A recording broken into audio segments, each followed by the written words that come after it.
Donc, comment transformer son entreprise en scale-up grâce au cloud et qu'est-ce qu'on veut vous raconter aujourd'hui? Alors, la question qu'on se pose à travers ce webinaire, c'est on voit de plus en plus de sociétés parmi nos clients ou dans l'écosystème français, de sociétés qui ont des croissances qui explosent. Alors, ça peut être le terme scale-up est plutôt utilisé pour la phase après la startup, c'est-à-dire quand la startup devient une PME et qu'elle doit continuer sa croissance en espérant un jour devenir une licorne. Euh, et donc, on a des croissances assez exponentielles. Alors, on a eu le cas de clients qui ont vécu ça, hein, des clients comme Criteo, notamment. Et là, on a des plus petits clients comme Team Vitality qui sont des clients qui sont en très forte croissance. Mais le raisonnement et en tout cas l'analyse qu'on a faite du marché du progiciel euh, et comment ce marché s'adapte à ces sociétés à forte croissance est valable aussi pour des PME qui accélèrent en faisant du build-up. On a des clients comme Téléperformance notamment qui font beaucoup d'acquisitions et qui grandissent très vite.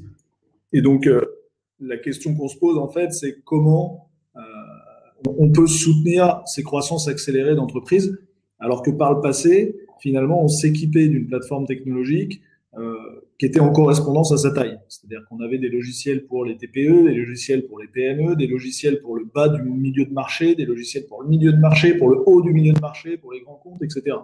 Et tous les 5 à 10 ans, on réinvestissait pour s'équiper d'une nouvelle plateforme technologique qui était adaptée à notre nouvelle taille.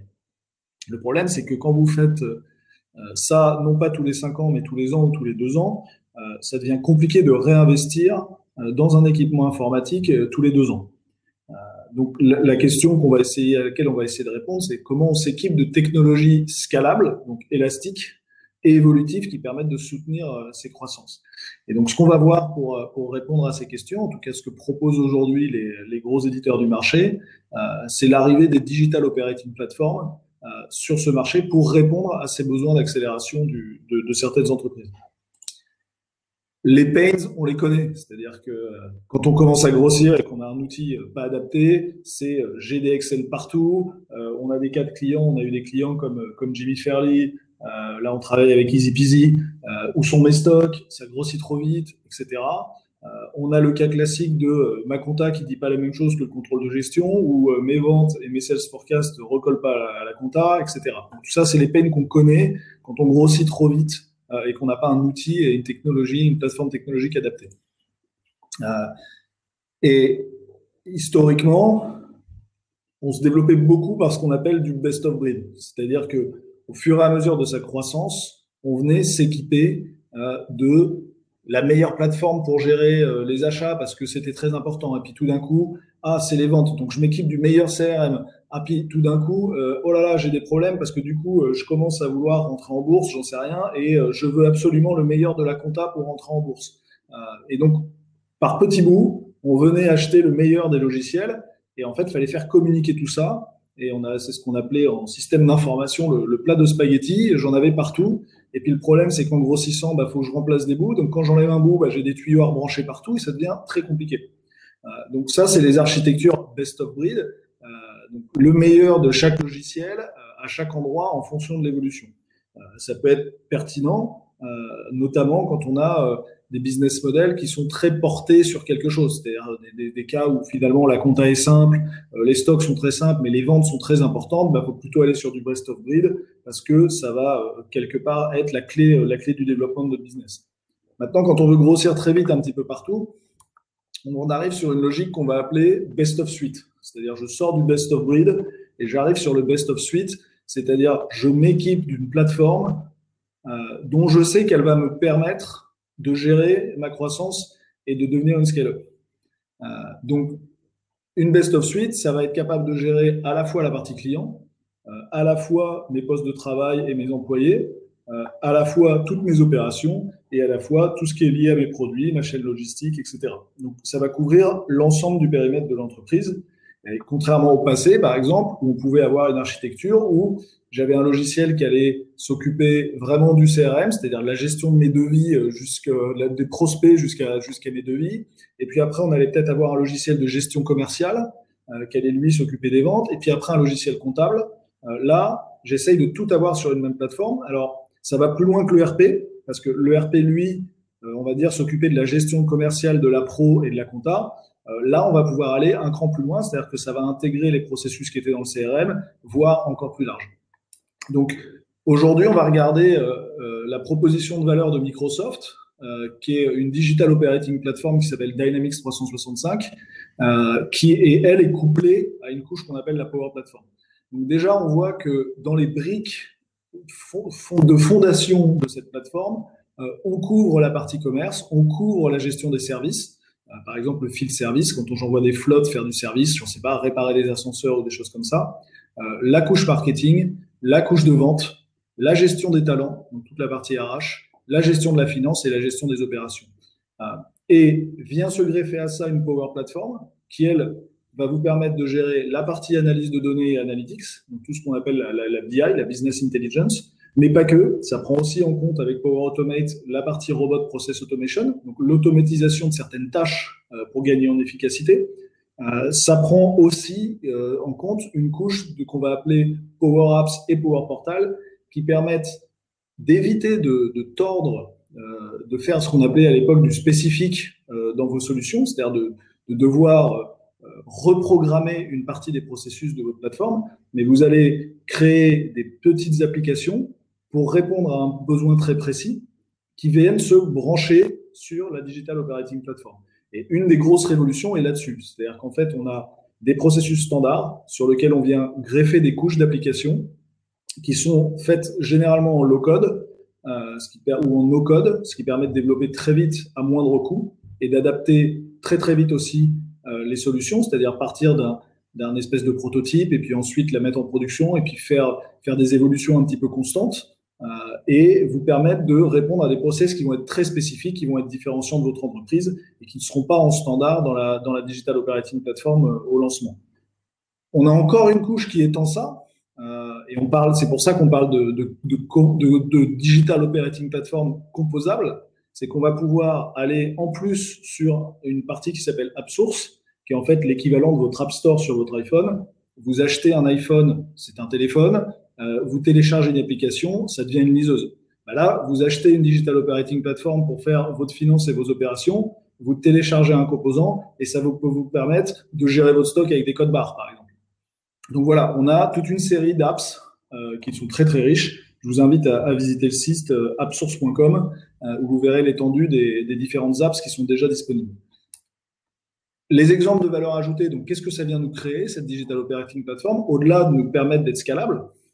Donc ça va effectivement raccourcir les cycles de vente parce que je passe directement du prospect au devis à la vente et je suis toute la vente dans la même plateforme. Je vais pouvoir contrôler mes achats parce que toute ma partie achat, elle va être connectée avec ma partie budget, par exemple. Bien sûr, j'ai tous les algorithmes de gestion de stock, de MRP, d'approvisionnement qui me permet d'améliorer ma rotation de stock et de réduire les stocks. Je vais aussi avoir mes shipments à l'heure parce que comme je m'approvisionne au bon moment, je peux shipper au bon moment. On va améliorer les pratiques comptables en standardisant un petit peu les processus. On aura intégré dans le système toute l'auditabilité et la traçabilité.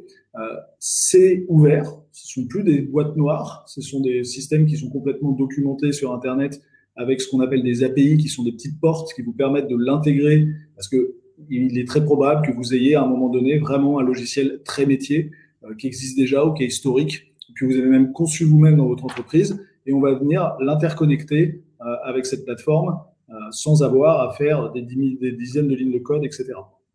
Donc tout ça va viser à améliorer l'excellence opérationnelle. Et ce qui est très intéressant, et c'est ce qu'on va voir un petit peu dans la démo, c'est qu'ensuite on va paramétrer ces solutions avec plus ou moins de ce que nous on appelle la profondeur fonctionnelle.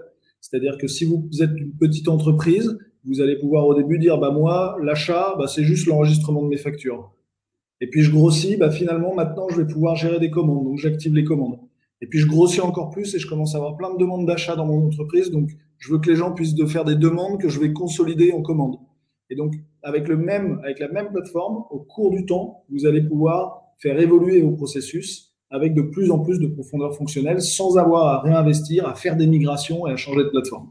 Donc voilà un petit peu l'esprit des DOP et des couches applicatives qui vont autour. Mais on va demander à Ismaël, si tu es bien là, Ismaël. Vous entendez bien? Et Ismaël, donc je vais arrêter le partage et Ismaël va reprendre le partage et va nous montrer un exemple de processus qu'on paramètre sur une Digital Operating Platform.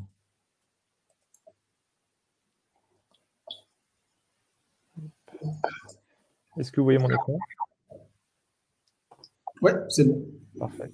Super. Donc, bonjour à tout le monde. Donc là, l'idée, c'est de vous faire une petite démonstration qui va être focalisée vraiment sur le cycle de vente. Donc, comme l'a dit Olivier, en fait, on est vraiment sur une plateforme digitale qui vient un petit peu casser les codes traditionnels où on a vraiment le CRM d'un côté, le RP de l'autre, etc. Donc là, ce que je vous montre, c'est plus ce qu'on appelle vraiment le CRM, mais plutôt le module de vente, mais qui est complètement, du coup, intégré avec l'ensemble des données qui vont être utilisées dans la partie, par exemple, gestion des stocks, comptabilité, etc. Donc là, ce que je vous montre ici, c'est une instance de démonstration sur laquelle on a vraiment le profil d'un commercial et on va pouvoir directement, quand on ouvre son tableau de bord, avoir quelques indicateurs qui nous permettent tout simplement déjà d'avoir une petite idée du business en cours, avec par exemple sur le côté ici le pipeline des ventes, qui nous permet de savoir est-ce que j'ai des opportunités qui sont plus ou moins matures dans mon cycle de vente. Donc là, j'ai par exemple 102 000 euros qui sont consolidés sur une phase qui est très en amont, où on est encore dans la phase un petit peu de découverte des besoins du prospect. Et plus on va avancer dans le pipeline de vente, plus on va être proche d'une conclusion de ces opportunités-là. En tant que commercial, je peux aussi voir via l'assistant des petits rappels. Donc ça, c'est aussi des petites choses que Microsoft infuse dans toutes ces solutions, à savoir un peu de l'IA et de machine learning qui va en fait en permanence analyser les choses que vous pouvez avoir par exemple dans votre Outlook. Donc si vous avez des appels téléphoniques qui sont prévus avec des prospects ou des clients, ça va remonter naturellement et l'assistant va vous le mettre en avant pour que vous ayez toujours un œil sur les choses importantes pour votre semaine par exemple. Voilà, et ici on va pouvoir avoir encore d'autres graphiques qui peuvent encore une fois nous donner quelques indicateurs sur les meilleurs clients, les opportunités du moment pour que je sois toujours focus sur le delivery et vraiment ce qui fait le cœur du business en ce moment. Donc là, par exemple, je vois que j'ai effectivement une grosse commande d'avril pour un montant de 123 000 euros et donc que je vais devoir sans doute travailler dessus.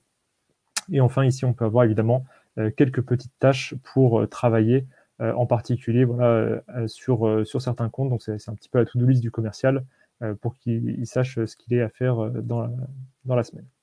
Donc là, je vais ouvrir un compte, donc un compte client, donc par exemple qui est Sephora Paris. Donc on va imaginer que je suis un commercial qui vend du coup des parfums, du maquillage et toutes sortes de produits de beauté pour des grandes enseignes qui après redistribuent. Donc je suis plutôt dans un contexte un peu B2B. Et donc par exemple, je pourrais avoir comme client effectivement Sephora Paris. Donc tout ce que vous voyez là est complètement configurable. C'est aussi ça la grande force de cette suite de logiciels, c'est que on peut évidemment adapter tous les écrans, non seulement à l'utilisateur, mais aussi à vos contextes métiers. Donc si vous avez besoin de rajouter des champs parce que vous avez des qualificatifs très spécifiques à votre métier pour vos clients, par exemple, on a régulièrement des clients qui nous disent moi je catégorise mes clients avec des niveaux en disant gold, bronze, silver, etc. Tout ça peut complètement être configuré dans la fiche client. Je vais retrouver donc les informations classiques évidemment du client, donc avec l'adresse et quelques informations comme le numéro de téléphone. Je pourrais évidemment renseigner le site web ou d'autres éléments si j'ai besoin d'avoir ça en visu quand j'ouvre ma fiche client. Mais ce qui est vraiment intéressant, c'est la partie chronologie. Alors, il faut voir ça un petit peu comme un mur à la Facebook. En gros, c'est un wall d'activités contextualisé où on va pouvoir avoir le focus non pas sur l'ensemble des activités, par exemple, de la semaine, mais surtout sur les activités liées à ce compte.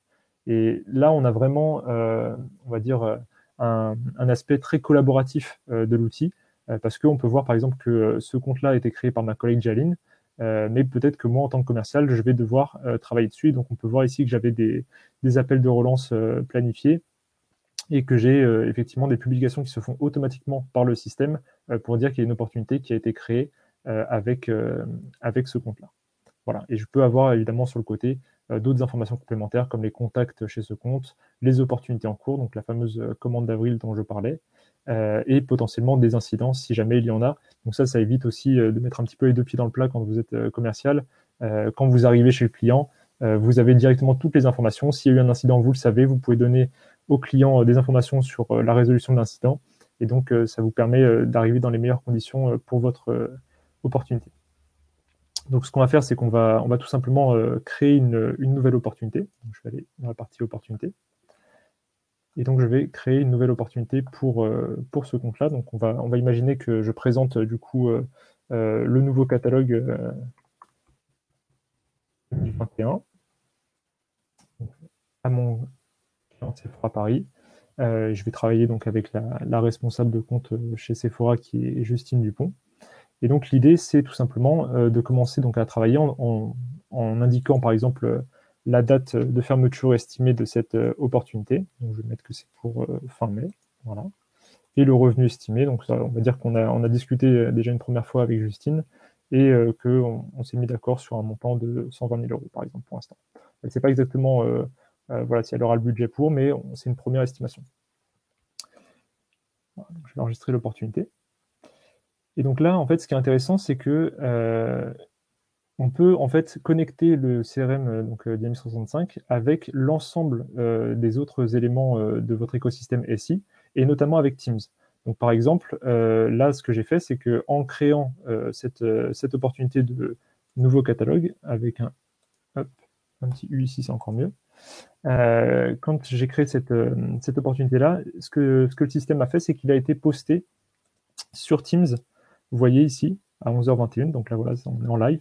Il a été posté directement dans le canal de l'équipe de vente CRM, un petit message pour dire on a une nouvelle opportunité créée pour un montant de 120 000 euros et la date de clôture est estimée au 28 mai 2021. Et donc là, en fait, on voit vraiment toute la force de la Power Platform de Microsoft qui permet d'interconnecter les systèmes entre eux et notamment voilà, de venir partager de l'information en temps réel, ce qui vous fait gagner énormément de temps. Donc là, c'est l'exemple avec Teams, mais évidemment, vous pourriez le faire avec Twitter quand vous avez un nouveau collaborateur qui arrive et que vous officialisez, par exemple, son entrée dans votre SIRH. On peut, avec Power Automate, comme ça, venir alimenter votre compte Twitter, votre compte Facebook, etc. et venir poster des messages en automatique. Donc là, on est vraiment sur un aspect très collaboratif et interconnecté de ces systèmes-là. Je vais avancer un petit peu dans la démonstration. Donc, je continue de discuter avec mon contact et arrive la phase où je vais pouvoir commencer à proposer justement, effectivement, mon produit à mon client. Donc là, Sephora Paris est un de mes clients, on va dire, VIP grand compte. Donc, je vais pouvoir utiliser une grille tarifaire pour gérer en fait les prix de mes produits avec ce client-là. Les revenus, donc jusque-là, je les avais mis manuellement parce que voilà, c'était un peu un budget estimatif, mais je peux les faire calculer par le système.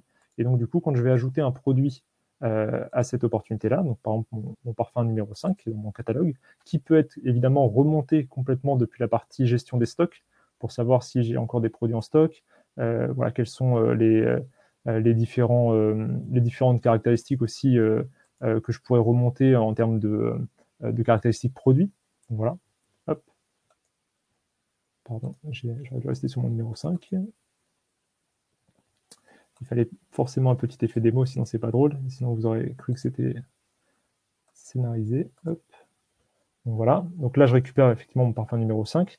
Il me reprend mon tarif VIP. Je peux évidemment appliquer des remises supplémentaires. Je peux faire un geste commercial, par exemple, si on considère que voilà, on peut faire une remise supplémentaire parce que c'est une grosse commande, elle va nous en commander peut-être 1000.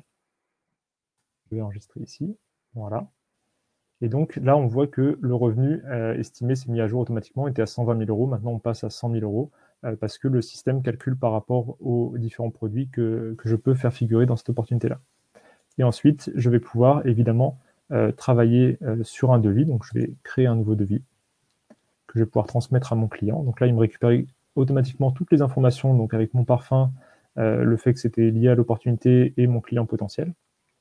Et je vais pouvoir directement donc générer un bon de commande en PDF que je vais pouvoir transmettre automatiquement à mon client. Et donc là, vous voyez par exemple ici qu'on a mis le petit logo Apsia et les CGV, donc pour vous montrer qu'en fait, il y a une grande aussi interconnexion entre la partie Office et la partie Dynamics, parce que en fait, tout ça est tout simplement géré avec des modèles Word de publipostage. Vous n'avez plus besoin de faire appel à un développeur ou à une personne technique pour mettre à jour les documents quand vos CGV évoluent, quand votre logo évolue, etc. Donc ça vous permet aussi de gagner en réactivité. Et donc là, je vais tout simplement enregistrer mon devis dans le CRM et que je pourrais retrouver plus tard si jamais voilà, je suis amené à travailler dessus, si je dois faire encore des allers-retours avec mon client. Donc là, c'était vraiment la partie opérationnelle, c'est-à-dire en tant que commercial, je peux vraiment dérouler tout mon cycle de vente depuis l'opportunité jusqu'à l'émission de devis. Mais évidemment, on peut avoir différents profils. Donc ça, c'est le profil du commercial. Et maintenant, on va passer avec un profil un petit peu plus, on va dire, axé direction, pilotage des ventes. Donc évidemment, en tant que directeur commercial, je pourrais aussi avoir des tableaux de bord opérationnels dans l'outil pour voir justement les meilleures opportunités du moment, où en sont mes commerciaux, le nombre de rendez-vous qu'ils font par semaine, le nombre d'opportunités gérées par chacun, etc. Mais on peut aussi avoir une surcouche plutôt décisionnelle avec Power BI. Donc, Power BI, logiciel donc, qui se connecte évidemment nativement à Dynamics 365, autant sur la partie CRM que ERP, et qui vous permet de designer des dashboards sur mesure qui vont vraiment retranscrire en fait votre activité et vous permettre de prendre des décisions rapidement. Hop, je vais mettre en plein écran. Donc là, vous voyez, donc là, c'est sur la partie dashboard. On peut en fait venir tout simplement collecter différentes données et les retranscrire sous forme de KPI pour avoir directement les indicateurs clés, donc la quantité de produits vendus, en moyenne combien est-ce qu'on en vend par jour. Ici, par exemple, un nuage de mots qui va me montrer que c'est peut-être ma boutique de Paris 16e qui performe le plus, et avoir quelques informations, par exemple, sur ma base client. Et vous voyez que, par exemple, ici, on a même intégré le live tweet qui vous permet de voir les informations de la société publiées en live sur Twitter. Alors, je vais rentrer juste dans le détail un petit peu pour vous présenter les indicateurs. Hop.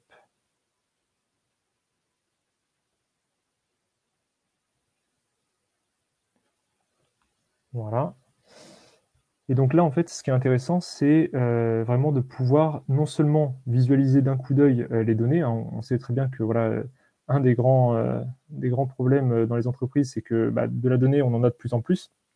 Mais évidemment, il faut l'exploiter, il faut la retravailler pour en faire des leviers de décision.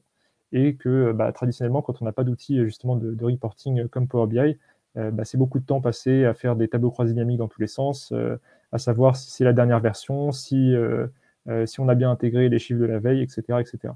Donc ça, c'est du temps qui est récurrent et qui est assez conséquent. Et plus vous grandissez, plus vous êtes donné et plus ce temps, du coup, est important.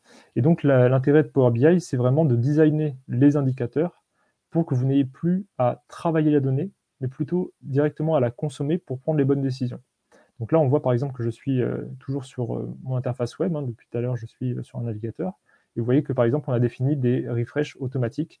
Donc Power BI vient chercher la donnée dans les différents systèmes, met à jour les différentes visualisations, et vous n'avez pas à vous soucier de savoir si c'est la dernière version, si les données ont bien été prises en compte, etc. etc. Donc, dans un monde où vos opérationnels vont de plus en plus vite, génèrent de plus en plus de données, avoir des reporting automatisés, c'est vraiment un avantage pour être toujours vraiment à la pointe de la connaissance de votre organisation. Donc là, ce qui est intéressant aussi, c'est de voir qu'on peut naviguer dans ces données, puisqu'elles sont tout simplement consolidées à partir des données de la partie opérationnelle et vente qu'on a pu voir précédemment. Et donc là, je peux tout simplement naviguer, avoir des degrés de consolidation différents. Donc je peux consolider mon chiffre d'affaires comparaison N-1, N, sur mes différentes plaques continentales, où je peux effectivement descendre au niveau du pays, voire carrément au niveau de mes différentes boutiques. L'autre aspect intéressant, c'est que toutes ces visualisations sont complètement interconnectées et dynamiques. Autrement dit, ici, si je veux vérifier le chiffre d'affaires que je génère sur la catégorie de produits de type parfum, je vais cliquer ici et automatiquement en surbrillance, je vois ce que représente le parfum en termes de chiffre d'affaires sur mes années N et N-1, comme expliqué précédemment. Voilà. Donc on peut vraiment imaginer ce que l'on souhaite en termes de visualisation. Ça, c'est aussi là qu'on vient conseiller nos clients sur quelles sont les meilleures modélisations en termes de restitution graphique pour visualiser les données. Mais il n'y a vraiment aucune limite en termes de visualisation. Donc je vous en montre encore quelques-unes juste pour vous montrer un petit peu l'étendue des possibilités. Voilà. On peut avoir des choses extrêmement variées. Donc ici, par exemple, voilà, le fameux nuage de points qui vient mettre en avant les boutiques qui performent le mieux. Donc c'est quelque chose d'assez assez ludique, hein, où on peut voilà, faire varier. Et on peut vraiment jouer avec ces données qui peuvent venir aussi bien de la partie vente que de la partie comptabilité, etc. Voilà. Et donc là, par exemple, pour finaliser, comme on a commencé sur le CRM, on va terminer sur l'analyse client. Et donc, on peut avoir, par exemple, une répartition de ma connaissance client homme-femme, par exemple, sur un pays, et pouvoir jouer et zoomer sur mes différentes catégories si besoin. Voilà pour cette démonstration. J'espère avoir été clair. Beaucoup. Donc, si vous... Tu m'entends? Oui. Ok, alors je vais reprendre juste l'écran pour vous remercier. On ne va pas dépasser 30 minutes parce qu'on sait que nous sommes tous hyper sollicités en ce moment, il y a beaucoup de calls, etc. Donc voilà, c'était juste un petit tour d'horizon d'un des processus couverts par la Digital Operating Platform de Microsoft Dynamics 365. Vous avez pu voir aussi l'exploitation de la Power Platform pour, par exemple, échanger avec Teams ou encore la couche d'Analytics Power BI. On vous laissera sur le webinaire la possibilité de télécharger des éléments qui reprennent un petit peu tout ce qu'on vient de vous raconter. Et si vous avez la moindre question, n'hésitez pas à contacter Guillaume Rozou, qui se fera un plaisir de vous répondre et de vous orienter vers nos experts si vous avez besoin de plus de précision. On vous souhaite une très, très, très bonne fin de semaine et à bientôt. Merci. Merci beaucoup. Merci à tous. Au revoir.